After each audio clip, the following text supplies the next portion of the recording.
Welcome back to Edge of Indy, and thanks so much for joining us on our Facebook Live internet television broadcast. I want to start using that as a model there. It's a bit of a mouthful, though, isn't it? Yeah, it kind of is. So we're edge casting on a regular basis here on Facebook. So this is Edge of Indy. If you haven't checked out the show before, we're focusing on all things local as it applies to Indianapolis. Entrepreneurs, innovators, movers and shakers. We also feature people, organizations that are out there helping make Indianapolis an awesome place to live and work. So we ask you often to learn about local and choose local. That's what Edge of Indy is all about. So thanks for joining us today. I'm Aaron Sparks, your host, CEO of Site Strategics, as well as Edge Media Studios. We got. It is on the screen. Oh, yeah, that's who I am. On top of that, we also have Caleb Hamson-Dan. He's our SEO specialist here at Site Strategics. Caleb, how are you doing, sir? Very well. And I'm going to... That's it? So how's the beard doing? Fantastic. Exactly. That's what I was hoping to hear. Thanks for joining us on the show. It's always a treat to have you. And wow, what you drinking there, Caleb? This is Barn Phantom Goza from Triton Brewing out in the Lawrence area. So we have beer on the show again. Indeed we do. That's why I'm here. That's the only time that you...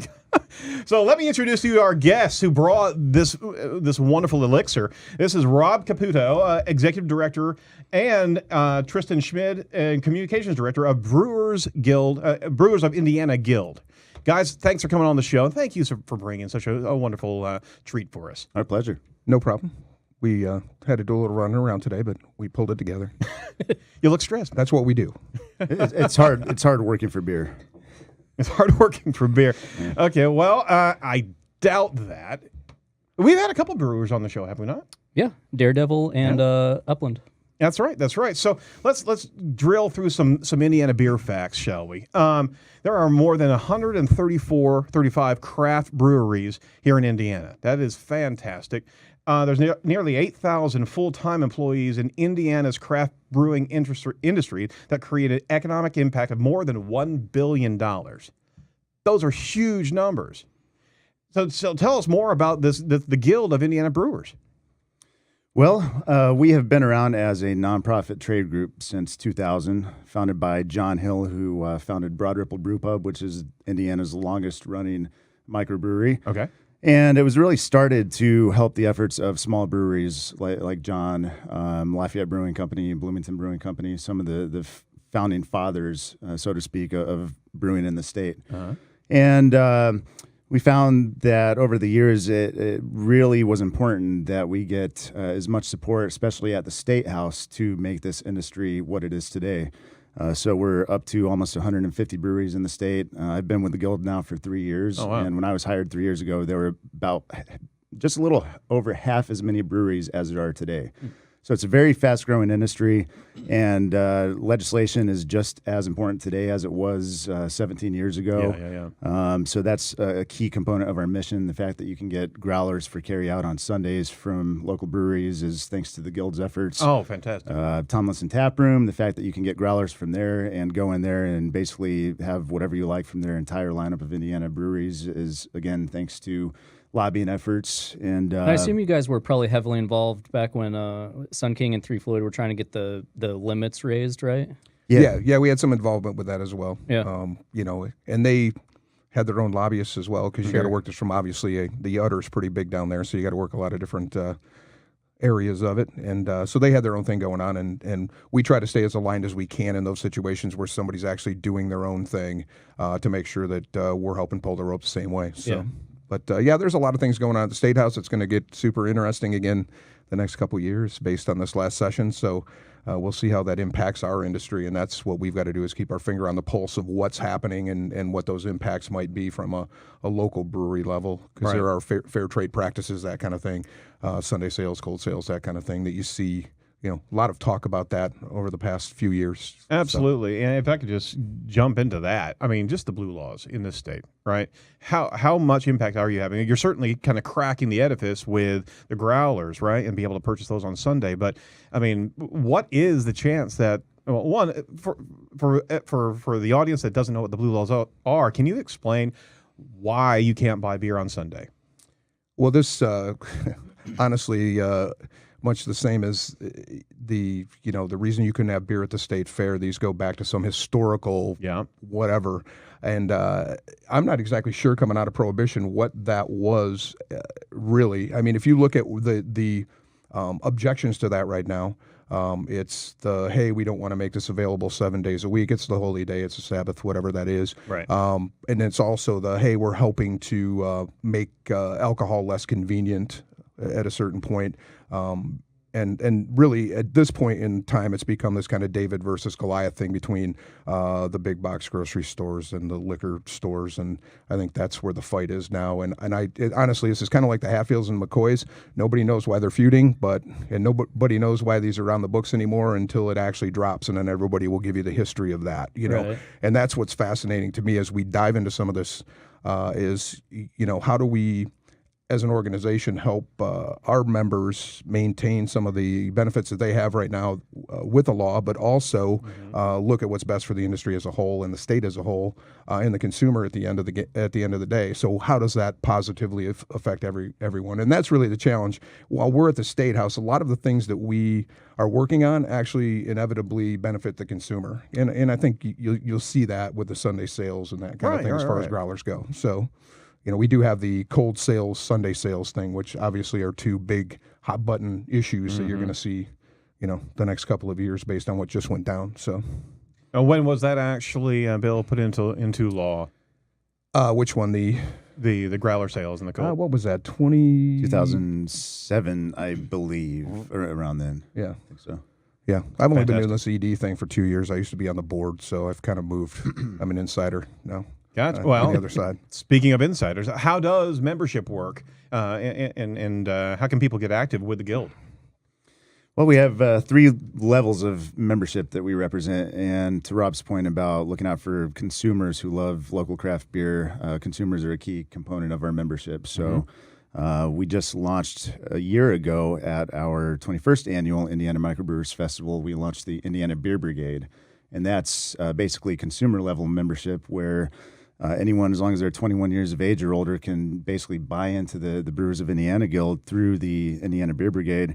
And the thing that makes this program really special is a collaborative brewing component. So when you become a member of the brigade, which you can do so either at our upcoming festival on July 29th or at brigade.beer, you are then invited to a series of parties across the state where we roll out an annual collaboration beer. So last year, Three Floyds was kind enough to host the first collaboration that was between, of course, Three Floyds, the Brewers of Indiana Guild, and all of our members in northwestern Indiana. And we worked together on the style of beer, the recipe, the name. We were up there for the collaboration brew day, the bottling. And then a couple months later, we rolled out Corn King IPA, which was a corn-based IPA with locally grown, locally malted corn at parties only for brigade members across the state. So there are Brewers guilds in every state of the union and D.C., and we're quite certain that we're the only guild that has done this kind of collaborative enthusiast program for our fantastic. consumer members. Yeah, you almost want a armband, to be able to wear. So, I mean, anybody can be part of the brigade, right? Yeah, absolutely. And we actually just brewed this coming year's collab beer this week, past week actually, at Sun King, Indiana Imperial Stout. It's going to be pretty interesting. Oh yeah, you big beer lovers. Actually, Tristan talked us into this because he's a big Russian Imperial Stout guy. So he's like, "Can we do a big 10.5%?" Yeah. So that'll be So, yeah, but this is not a Russian Imperial Stout. This is an Indiana Imperial Stout. Absolutely. So we're local. So what makes it? So I assume and patriotic. So I assume like with Corn King, a lot of the malt and hops and everything was sourced locally. Yeah, so we used some smoked malt from Sugar Creek Malt, and it was actually smoked with bourbon barrel staves. Ooh. Oh, you're killing it. So it's smoked into the malt, and then we've obviously used, there's some milk sugar in there for some sweetness, some biscuit malt to give it kind of this graham crackery thing. So it's kind of this chocolatey, sweet, s'mores-y type of thing that we're targeting for this year. And that's going to be actually packaged up here a couple of months before the parties so that some of the heat should come off from that high alcohol content of the beer. So, it's going to be fun. We're working with Sun King right now on the art. It's called Stuck in the Middle. Dave Colt over there was feeling stuck in the middle with 40 some odd central regional brewers. So I think it's going to be interesting. You'll be able to sample that actually at Indiana Microbrewers Fest. We're actually going to have a keg. We did a small batch of that just to test the recipe out because there were so many kind of wild card ingredients. So it should be good. You'll be able to sample that at our booth at the Brewers of Indiana Guild booth at the festival coming up here on the 29th. Awesome. Okay. There's a number of things I need to do. One, we have to be members of the Indiana Brewers Guild. I mean, we're going to have to be part of the brigade. I mean, we're not brewers, but we are absolutely going to champion that. Awesome. And the reason why we don't have that particular stout today is because it's not ready yet. Correct. So the first batch is actually going into bourbon barrels for release next year. Got it. And we've got we'll have one keg of that available for the festival. So I asked them to pull that off, carb it up, so we has a little bit of fizz to it, and then the rest is going into bourbon barrels. So How do we get into the front of that line? Hey, you got to know somebody. Wonder who that might be. I know a couple guys right here. Hey. So the event, let's talk about the event. July 29th, coming up here. It's the annual Indiana Microbrewers Festival. So tell us about that, the details around it, and what attendees can actually expect. So this is the second longest running beer fest in the state and one of the biggest, 22 years old now. And it was really started out, again, by John Hill back in the day as a fundraiser actually for the Humane Society of Indianapolis. And then when the Guild started, it became a primary fundraiser for the Guild. So as I mentioned, we're a nonprofit. Right. Almost all of our revenue comes from our 3, actually now 4 annual festivals. So this event is a good time for attendees and brewers, but it's also crucial to keeping the Guild alive and effective. And so really initially it was started to represent the brewers. So that's another core component of our membership along with the consumers. We really started to represent their interests. And so now at this festival on the 29th, we're going to have over 100 Indiana breweries and guests. So we'll have some local cideries, meaderies, in addition to, I think the number of Indiana breweries is up to like 76 or so that are going to be there. Yeah. Wow. And basically, you get a 3-ounce sampler glass, and you can have as many samples of as many beers as you can responsibly drink. And so a lot of challenge accepted. Yeah, a lot of people say, oh, you can go to a beer fest and drink unlimited amounts of alcohol. Right. That's not true. I mean, let's face it. But it's going to be a good party. It's in Military Park for the 3rd year in a row now. It's Cool. it goes by many names. A lot of people call it Microfest, Summerfest, but it's one of the granddaddies of the fest scene in Indiana. And one really exciting new thing that we're doing this year, in addition to rolling out this year's Indiana Beer Brigade beer for sampling, is during the early bird hour from 2 p.m. until 3 p.m., if you have early bird tickets, you get access to what we're calling the early bird exclusives tent. So there are going to be 21 breweries bringing really cool beers, and they're all listed at the website, which is indianabeerfest.com. So go to indianabeerfest.com. You can see those 21 breweries and what they're bringing to the exclusives tent. And we call it exclusives because at 3 p.m., those beers are all taken offline, and you can't get them at the fest anywhere else. So if you're a connoisseur of beer, and especially if you've been to the festival before as a GA attendee, early bird's an amazing way to go. And if I were buying tickets, I am going, but I'm not buying tickets. But if I were buying tickets, I would totally go to the Early bird's early always bird. the way to go. Yeah. It's It's fun after 3 p.m. too, but Yeah. these exclusives, I mean, there's quite a list of astounding beers on it. Now, the brigade, does the brigade get any particular perks with that with this festival? Not this time, but we at past festivals we've rolled out ticket sales to brigade members Okay. and different deals. That's another component of the membership program. Cool. So you get an Indiana Beer Brigade shirt, and you get a digital membership card, which gets you different discounts and things throughout the year as well. Yeah. And the festival still you guys partner with other nonprofits for that as well too, Correct. right? Yeah. And the key thing for us, I know a lot of festivals or events will take the sum total of what the revenue was and donate a percentage, and $3 from every ticket sale go directly to that, whether it's a designated driver ticket for $10. So 30% of your designated driver ticket goes to our charity partner. That's awesome. Right off the top. So we immediately, when you make a purchase, that there is money being taken out of that is going to our charity partner. So we want to make sure that we are consistently giving money to our local charity partners, whether we're in Bloomington or downtown here. Can you name some of the charity partners? Fire away, Tristan. Yeah, for the summer festival, it's Leukemia and Lymphoma Society of Indiana. Fantastic. Absolutely. Great organization. Combating blood cancers. They're an admirable organization with an Indiana chapter. For Winterfest, it's Joy's House, so adult day service. They're doing amazing things for folks who can no longer care well for themselves and helping those families out who might be the full-time care providers, just kind of easing the burden on them. They have a scholarship fund for people who have difficulty paying for that care. And actually, I have a good friend whose father was a recipient of Joy's House's services right near the end of his life, and they do amazing work. So we're proud to partner with them for Winterfest. And then Lotus. Bloomington, Lotus Arts Education Organization in Bloomington is our partner for our spring festival down in Bloomington. Well, we also, I know for, like if you go to Winterfest, you go to the Coat Check, that's a separate charity component. There's a bunch of different charity components. We have a different organization, Parking Cars in Bloomington, that's collecting the money from that. We don't get anything from that. That's part of what we do. So we just try to get the local communities involved. So if we ever go to southern Indiana or northern Indiana and set up a festival, we'll work with our breweries up in that area to determine what a charity partner or who a good charity partner would be for us in those areas. So that's an important component of this on top of, what the money that we collect allows us to do from a marketing or a education or, lobbying efforts. Right. So we try to make sure that we're community focused. So I think it does actually come, and you correct me if I'm wrong. It comes naturally with the relationship that you have with the brewers across the country, across the state, have with their community. I mean, they're vested, and I mean, there's a lot of microbrewers, individuals that call themselves brewers, and that's fantastic from an art form. But the people that start a company, start a brewery, right? They are absolutely targeted, and they're wanting to lift up that respective area of the state, right? So they know they're plugged in to everything, and they know who needs your help.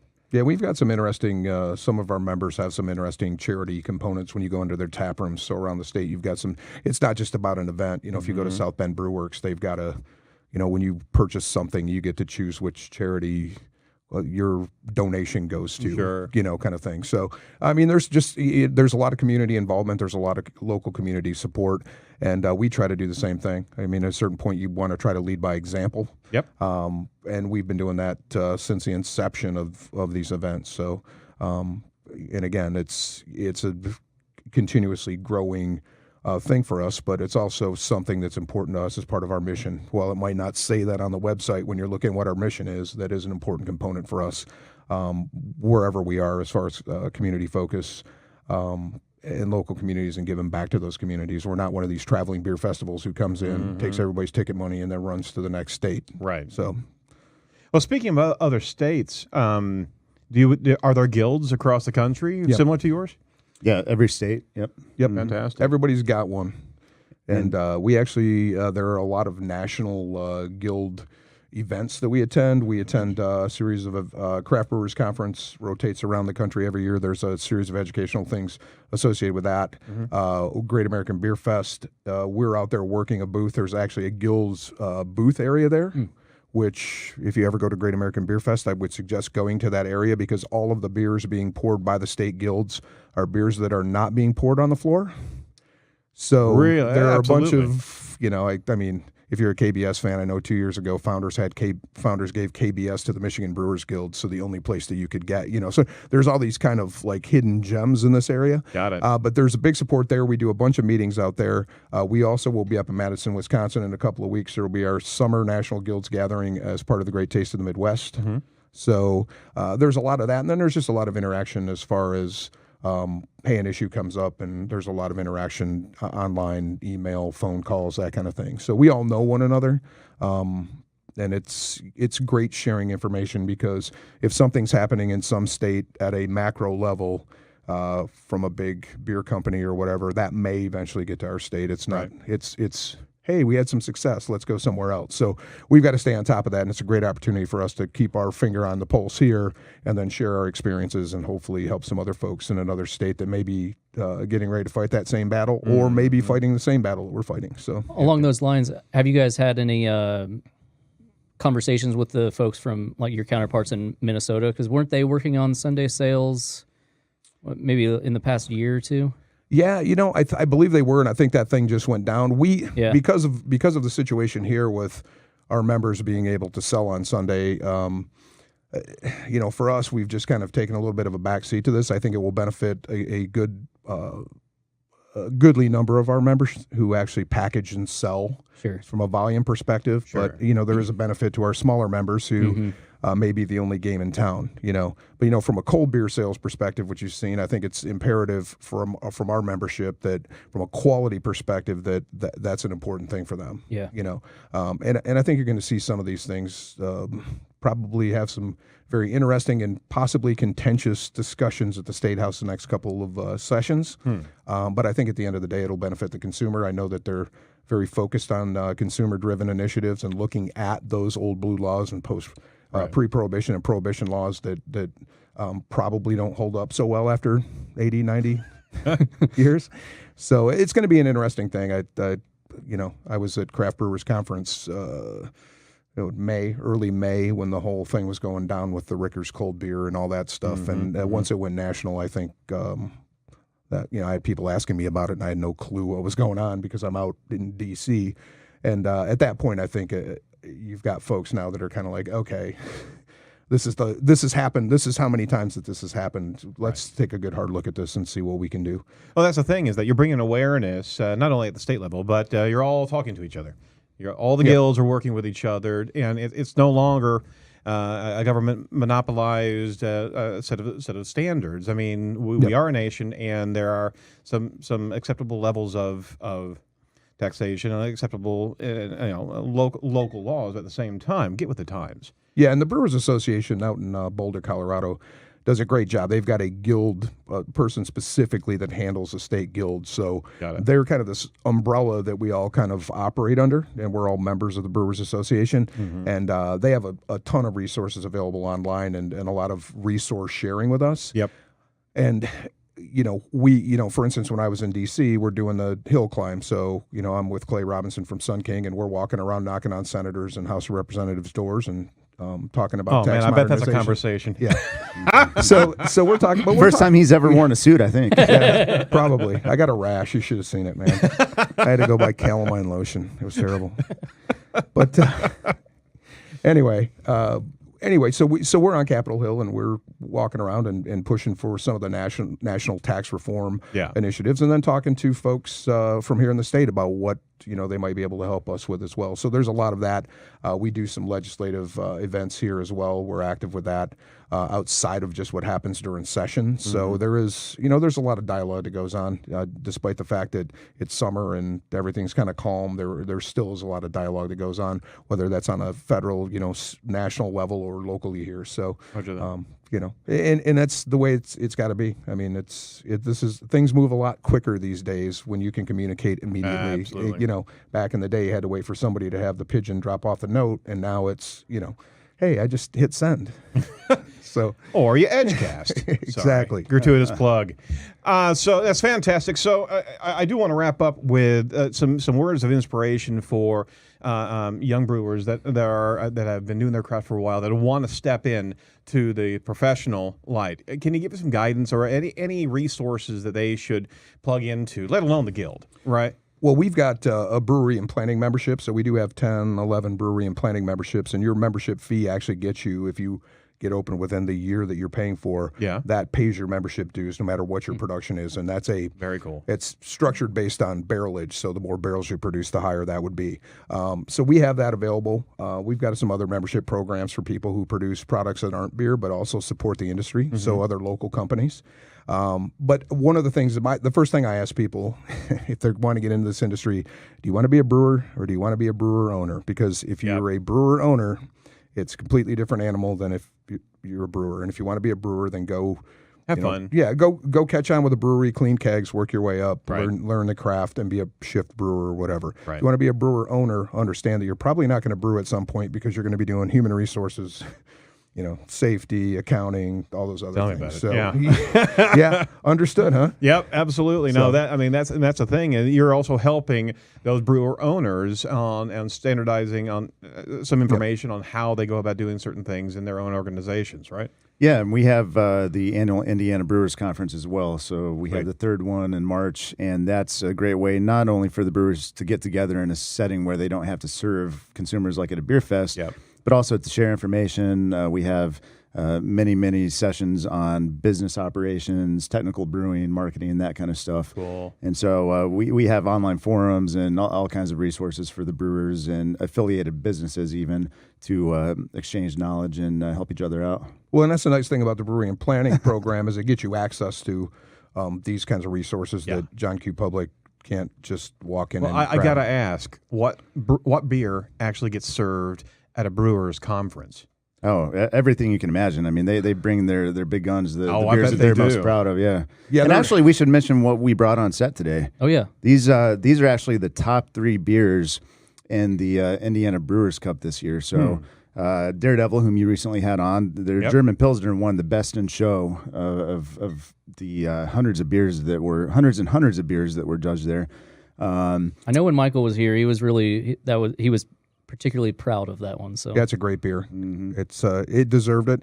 Barn Phantom Ghosts. Actually, we don't have the blueberry version, but that was finished second best in show. Oh, cool. And then Weizengut from Beer, who finished second in the Brewers Cup competition behind Daredevil.